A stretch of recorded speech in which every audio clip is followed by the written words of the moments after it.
আর এবার আপনাদেরকে ইসলামপুরে খবর জানায়, যেখানে জমি বিবাদের জের ইসলামপুরে ছলচুরি এলাকায় ঘরে ঢুকে নাবালিকাকে গুলি করে খুন।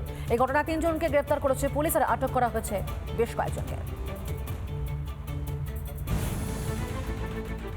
এক কাঠারও কম জমি, আর তাই নেই খুড়তুতো ভাই জয়দুল মোহাম্মদের সঙ্গে কয়েক মাস ধরে বিবাদ চলছিল খুড়তুতো ভাই নূর আলমের। তার জেরেই খুন হতে হলো জয়দুল মোহাম্মদের নাবালিকা মেয়েকে। তো মেয়েটা শুয়েছিল, ওকে উঠাই গুলি করে ফেলে দিয়েছে। ওকে উঠিয়ে গুলি করে? হ্যাঁ, উঠে গুলি করেছে। আপনার মেয়ে কি পড়াশোনা করতো? হ্যাঁ, কোন স্কুলে পড়তো? মাটিকুন্ডা স্কুলে ক্লাস 6-এ।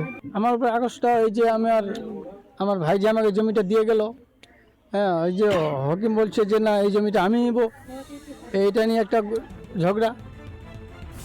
অভিযোগ, শনিবার রাতে জয়দুলের বাড়িতে দলমল নিয়ে ঢুকে পড়ে নূর আলম।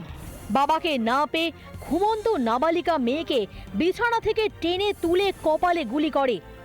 মৃত্যু হয় নাবালিকার। জমি নিয়ে ঝগড়া চলছে। কার সঙ্গে চলছিল? হকির মধ্যে সাথে 30-35 জন মিলে, সবাই মিলে কিন্তু এখানে জায়েদের বাড়ি ঘেরা করে জায়েদ বাইরে পালিয়ে গেল। বাড়িতে ঢুকে কিন্তু গুলি করে মার ফেলে দিল। কে গুলিটা করলো? ওরা কলিমুদ্দিন ছিল, সাদেকুল ছিল, নূর আলম ছিল, ফেজিল ছিল। বাড়িতে ঢুকে গুলি করছে? বাড়িতে ঢুকে গুলি। খবর ছড়িয়ে পড়তেই অভিযুক্তের বাড়িতে চড়াও হয় ক্ষুব্ধ স্থানীয়রা। চলে ভাঙচুর। এরপর মূল অভিযুক্ত সহ বেশ কয়েকজনকে গ্রেফতার করে পুলিশ। আমার ভাতিজি হবে। ও, যে গুলি করছে কেন গুলি করলো, কারণটা কি? কারণ কি, ঝগড়া হয়েছিল আগে।